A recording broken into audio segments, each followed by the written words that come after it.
be crew, there's something for all of us here. There's big work to do and there's lesser to do. And the task we must do is the near. If you can't be a highway, then just be a trail. If you can't be a sun, be a star. It isn't by size that you win or fail. Be the best of whatever you are. William H. Bill T.P. Kendrick, a man whose faith inspired him to go above and beyond what normally people would do to inspire students not only at WVU but throughout the state of West Virginia to become more involved in character development, faith development, growth development, and who not only helped share and bring into existence the 4-H pin and emblem, but also who brought Jackson's Mills into the state as the 4-H camp, the first in its nation. A person of faith that came from First Christian Church, Disciples of Christ in Morgantown, West Virginia. Let the local church make a difference in your life to shape your values, to shape your beliefs. And if you don't have a church, consider First Christian. Not only will we help you to shape your values and ethics, morals and theology, but we'll help you to become involved in community life that will make a difference for you and for others in serving God. This is D.D. Min at Jackson's Mills, West Virginia. Ladies and gentlemen, Bill Kendrick's influence is still felt in Monongalia County, in West Virginia, and in the nation. Here at the church, we have people still involved deeply in 4-H, and we're going to hear from a couple of young ladies, Hannah in the 10th grade and Marina in the 8th grade, about the influence that 4-H has on their life as we see them tending the goats and the pigs at their farm off of River Run Road.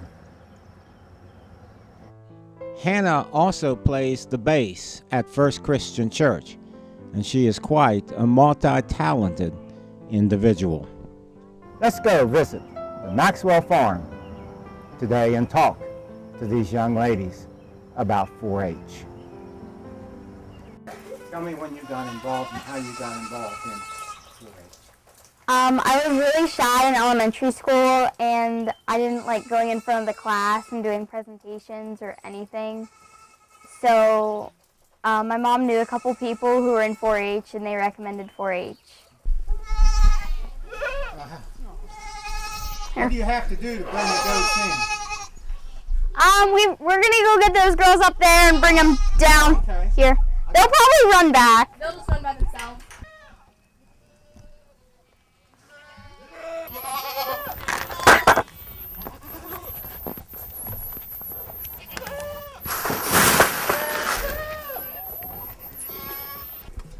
Albert, come on. Go eat.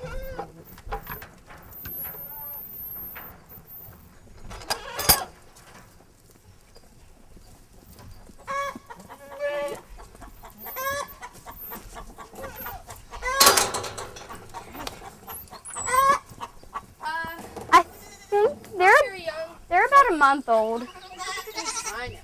Hannah, grab the other baby. Not bad. The babies are in there, but the babies aren't nursing off their moms anymore. So that's where the moms are going to be ready for next year. Oh. How long will you keep the goats? A lot of them will keep until they die, but then others we might sell to other people so they can start their own herds. Okay. Are they hard to take care of? Some of them can be kind of picky and When they're picky, how do they act? when they're picky, they just always want attention and they just want loved all the time. That's not bad. This is Ryan. His mom was one of our best does, and she was getting kind of old, and last year she had a stroke. She had a stroke and she never quite recovered. And And then when she had Ryan, she just really started going downhill, so we put her down, and now Irina takes care of him. Why was she our best doe? She What did she do for you? she was our best doe because her Weathers always placed. She has a lot of Grand Champion trophies from where her Weathers won at the Mon County Fair and a couple other fairs.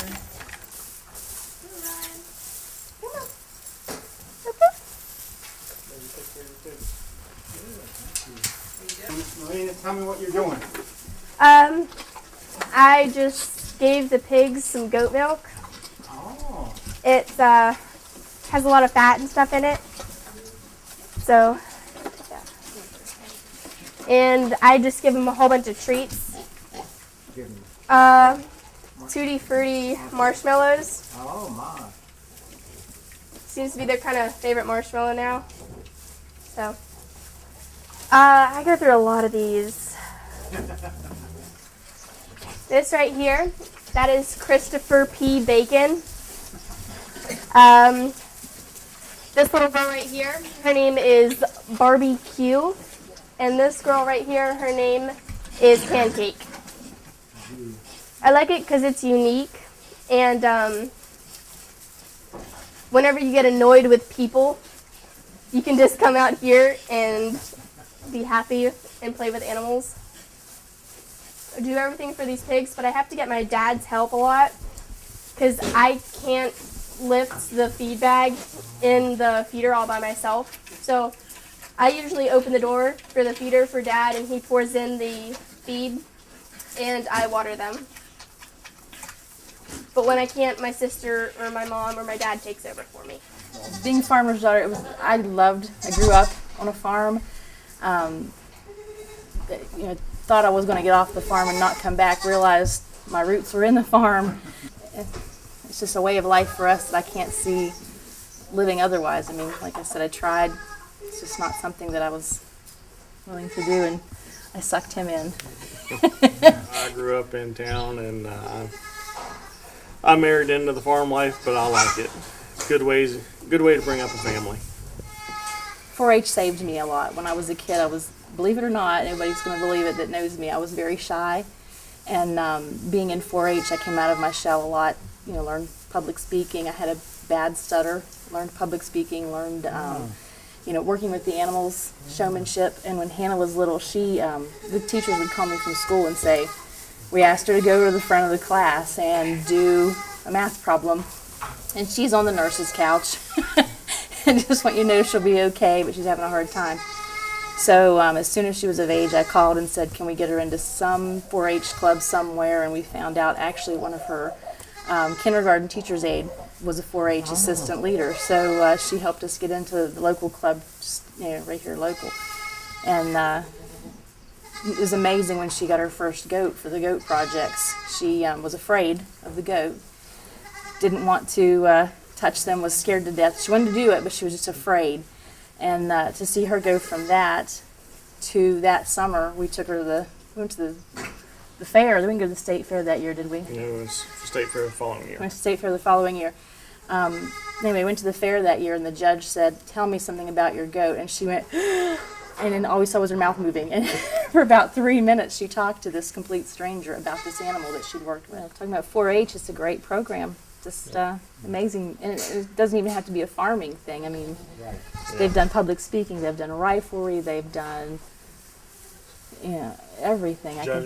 Judging competitions. They've done sewing, they've done cooking, they've done photography, they've done just a little bit of everything. Oh, for first aid, she's signaling to me. First aid. It's the visual presentation. They end up being first in the state in the visual presentation.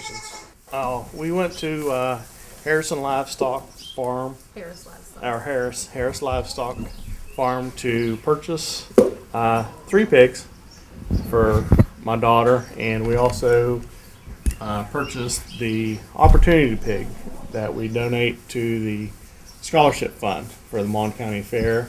And we purchased the 3 pigs, and we loaded them up, and at the end, when we came to the point where we give out the money, the price was a little lower than what we expected, And we said, well, we want 3 pigs, not 2.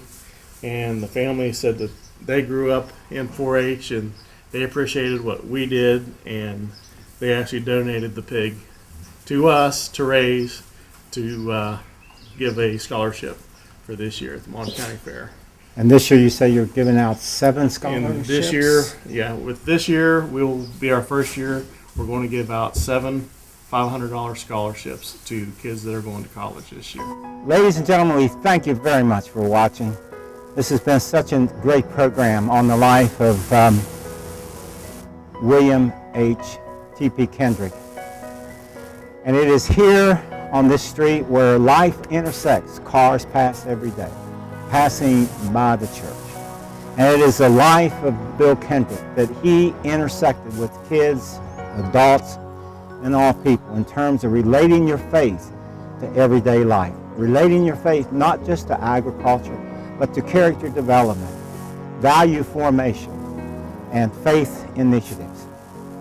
And so we invite you to come visit the church here at First Christian on the corner of Grand and Coben so that you can see firsthand how we try to, with our preaching, with our music, with our ministry, with our scouting, with our 4-H, with so many of the other events that we have going on, where we try to help people and even help ourselves to become more Christian.